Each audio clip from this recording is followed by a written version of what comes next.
샬롬. 오늘도 하나님 말씀 앞에 나오신 여러분 환영합니다. 우리 함께 기도하겠습니다.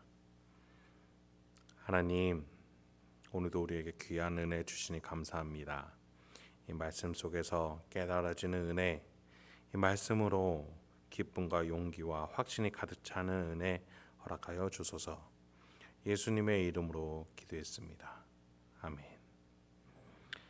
오늘 함께 살펴볼 말씀 사도행전 16장 11절에서 18절, 사도행전 16장 11절에서 18절 함께 살펴보도록 하겠습니다. 오늘도 성실하신 우리 아버지 하나님을 찬양합니다. 바울의 1차 전도 여행이 끝나고 바울은 다시금 그 교회를 돌아볼 심산이었죠. 생각이 달랐던 바나바와 크게 갈등하여서 독자적으로 움직이게 됩니다. 그러나 하나님은 바울이 바나바와 함께 하느냐 안 하느냐에 관심이 있지 않으셨습니다. 그 둘이 나뉘어지는데 하나님은 아무런 역사도 하지 않으셨어요. 그냥 나눠지면 나눠지게 두셨습니다. 다만 바울이 터키 땅을 건너서 유럽 대륙으로 들어오게끔 환상을 보여주신 만큼 그에게 특별히 그 길을 제시하는데 하나님께서 역사하셨습니다. 바울이 가고자 했던 소아시아 지역에 부흥도 있었고 또 새로운 교회들도 세워졌습니다. 그런데 하나님의 관심은 또 바울이 해야 할 일은 그 땅이 아니라 새로운 이방 땅으로 나아오게끔 하는 것이었습니다. 누가가 이렇게 바울의 사역에만, 바나바가 아니라 바울의 사역에 주목하는 것은 바울이라는 사람이 중요해서가 아니라 하나님이 땅끝까지 어떻게 복음을 하나님이 땅끝까지 어떻게 복음이 전해지는지 바울을 통해서 우리에게 보여주기 위함임을 유념해서 본문들을 살펴보시기 바랍니다. 먼저 11, 12절부터 먼저 보겠습니다. 우리가 드로아에서 배로 떠나 사모드라게로 직행하여 이튿날 네아폴리로 가고 거기서 빌립보에 이르니 이는 마게도냐 지방의 첫 성이요 또 로마의 식민지라. 이 성에서 수일을 유하다가 안식일에 우리가 기도할 곳이 있을까 하여 문밖 강가에 나가 거기 앉아서 모인 여자들에게 말하는데, 드로아는 바울이 있던 소아시아 땅이었습니다. 그곳에서 바다를 건너서 드디어 마게도냐, 지금으로 치자면 그리스나 또 불가리아가 있는 동유럽, 동남 유럽이라고 볼 수 있을 것 같아요. 그곳으로 바울이 건너오게 됩니다. 11절에 보니까 이튿날에 도착했다. 이 바닷길을 하루 만에 마친 것으로 우리가 볼 수 있습니다. 바울이 후에 보면은 이 바다를 거꾸로 건너올 때가 있는데 그때는 닷새가 걸렸다라고 기록이 되어 있습니다. 즉 지금 바울이 탄 배가 마게도냐로 건너갈 때 얼마나 순풍을 잘 만나 빠르게 왔는지 우리는 알 수 있는 거죠. 왜 이렇게 빠르게 올 수 있었을까요? 하나님이 강권적으로 바울을 이곳으로 인도하고 계시기 때문입니다. 그래서 그 전에 하나님이 바울을 인도하기 위해서 마게도냐 사람 환상까지 보여주지 않으셨습니까? 그 환상으로 또 이러한 순풍으로 바울이 빨리 마게도냐 땅으로 와서 복음이 전해질 수 있게끔 그 땅 끝을 향해 더 나갈 수 있게끔 하나님이 인도하고 계시는 것이죠. 그런데 문제는 거기에서 바울이 안식일 날 예배드리고 기도할 회당이 없었다라는 겁니다. 12절에 보니까 마게도냐 지방에서 첫째 가는 성, 그러니까 가장 번성했던 큰 성인 빌립보였다는 것을 알 수 있습니다. 그 큰 도시에 안식일을 지킬 회당, 지금 우리로 따지자면 예배드릴 교회가 하나도 없었다라는 거예요. 사람이 많고 번화한 도시였지만 유대교는 물론이거니와 그리스도의 복음조차도 듣지 못한 도시였다라는 겁니다. 여러분, 바울이 환상에서 마게도냐 사람이 이리로 건너 우리를 도우라라는 말을 들었을 때 그것이 그냥 우리를 와서 도라라고 말했던 것일까요? 아니면 다급한 소리로 빨리 지금 우리에게 와서 우리를 도우라, 복음을 전해달라라는 토로 말했을까요? 제 생각에는 아마 후자였을 거라고 생각이 듭니다. 이 큰 도시에 그리스도의 복음이 들어오지 못해서 그 큰 도시의 사람들이 죄의 멍에에 짓눌려 살아가고 있기 때문에 하나님은 그 마게도냐 환상 그것을 통해 바울아 빨리 이곳으로 건너와 마게도냐 사람을 도우라, 이러한 방식으로 바울에게 메시지를 전하셨을 것이라고 생각이 듭니다. 그처럼 빌립보는 복음의 무지한 도시였던 겁니다. 여러분, 유대인들은요 10명만 모여도 회당, 그러니까 예배당을 마련을 합니다. 이 큰 도시에 유대인들이 과연 10명도 없었을까요? 제 생각에 있었을 것 같습니다. 그런데 문제는 뭐냐면 회당을 마련할 하나님을 향한 마음이 있는 유대인이 없었습니다. 정말 많이 양보해서 그래요, 유대인이 없었다고 쳐볼까요? 그건 더 바울의 사역에 있어서 너무나 열악한 환경일 수밖에 없었을 겁니다. 그처럼 빌립보는 유대교의 배경도 없었고 그리스도의 복음을 듣지도 못했으며 회당조차도 없는, 바울이 복음을 전하는 데 있어서 시작점을 빨리 끊어야 하는 정말 영적으로 메마른 도시였다라는 겁니다. 여러분, 이렇게 하나님은 바울을 하나님의 길로 인도하십니다. 바울이 그간 개척하고 목회해왔던 소아시아 땅에서 목회하는 것도 행복할 수 있겠지만 지금 하나님은 바울에게 땅끝까지 이르러 나의 증인이 되라, 그 방향으로 바울을 인도하고 계시는 겁니다. 여러분, 그 방향성은 결코 바울만의 것이 아닙니다.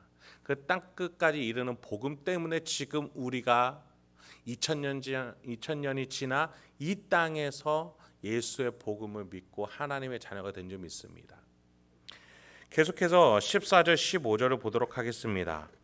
두아디라시에 있는 자색 옷감 장사로서 하나님을 섬기는 루디아라 하는 한 여자가 말을 듣고 있을 때 주께서 그 마음을 열어 바울의 말을 따르게 하신지라. 그와 그 집이 다 세례를 받고 우리에게 청하여 이르되 만일 나를 주 믿는 자로 알거든 내 집에 들어와 유하라 하고 강권하여 머물게 하니라. 본래 유대인들은 외국에 살 경우 10명만 모여도 회당이 있다라고 말씀드렸습니다. 빌립보는 그런 유대인조차 없었고 있어도 그런 열심히 있는 자들이 없었던 거죠. 그런 가운데 안식일 예배드릴 곳을 못 찾아 강가로 나간 바울이었습니다. 그런데 그곳에서 우연찮게 한 영혼을 구하게 됩니다. 하나님을 섬기는 루디아라고 설명해 줬습니다. 보니 바울이 회당이 없어 사람들이 모여있는 강가로 와서 여인들에게 말을 걸었던 것으로 보입니다. 여기서 우리는 바울의 행동 몇 가지 특이점이 보이게 됩니다. 첫 번째, 이방 땅에서 이방 여인을 만났다는 것이고, 두 번째, 그때가 안식일에 이루어졌다는 겁니다.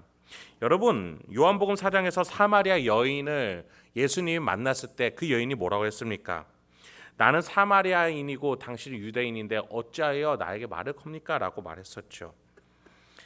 지금 바울, 율법 학자로서 사울의 모습이 완전히 탈피되어지고 바울이 얼마나 복음을 위해서라면 그 어떤 경계도 뛰어넘어 나가고 있는지를 우리에게 보여주고 있는 것입니다. 그렇게 수많은 유대교의 전통과 율법의 전통을 뛰어넘어 복음을 전하는 바울을 통해서 그 땅 끝이라고 말할 수 있는 이방 땅, 안식일의 이방 여인에게 복음을 전함으로써 드디어 이 루디아가 마음을 열게 됩니다. 그리고 그녀를 통해서 온 집이 예수의 제자가 되고 세례를 받게 되죠.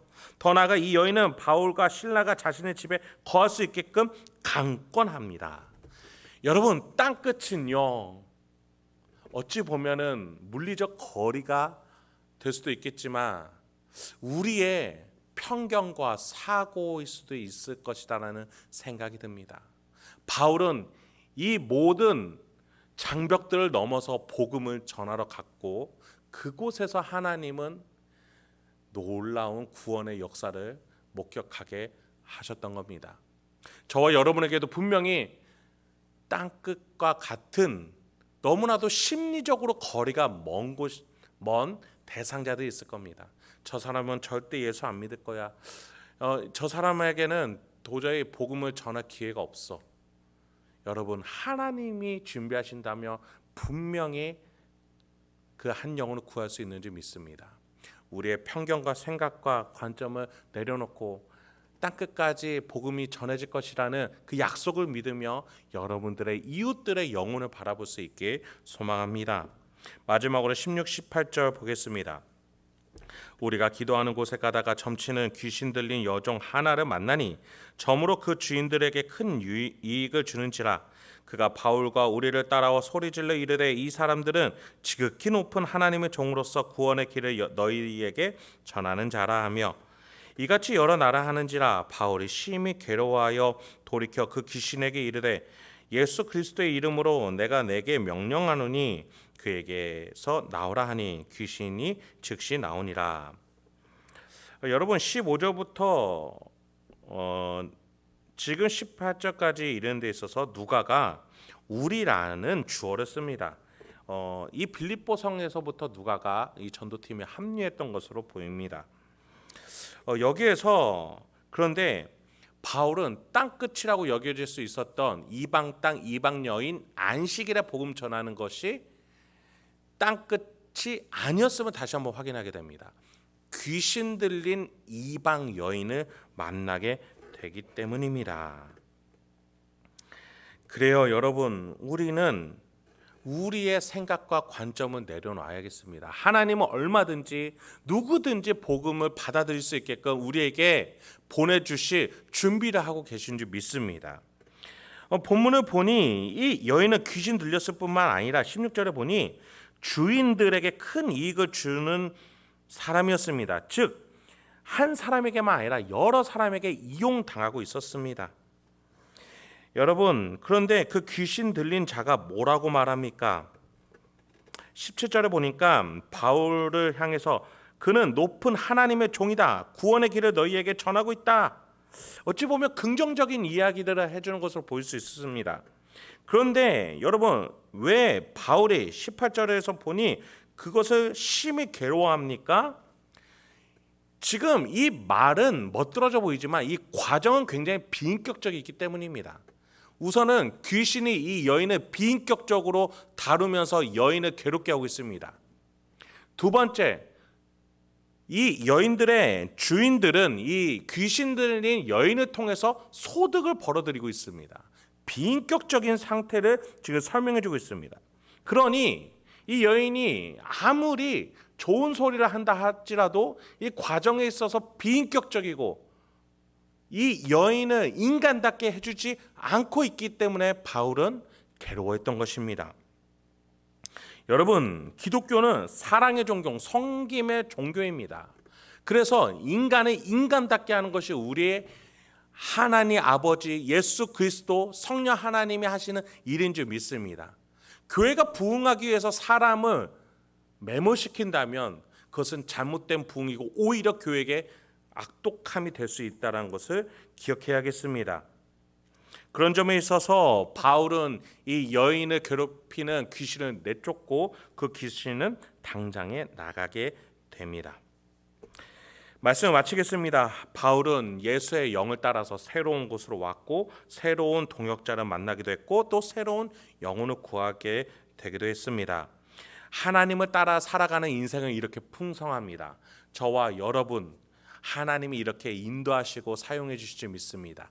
땅끝까지 이르러 예수의 증인이 되고 하나님 나라의 천국의 증인이 될 수 있는 저와 여러분이 되길 소망합니다. 함께 기도하겠습니다.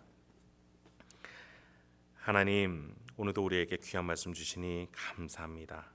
이 말씀을 통해서 오늘도 내가 하나님과 동행할 수 있도록 주여 인도하여 주시옵소서. 예수님의 이름으로 기도했습니다. 아멘.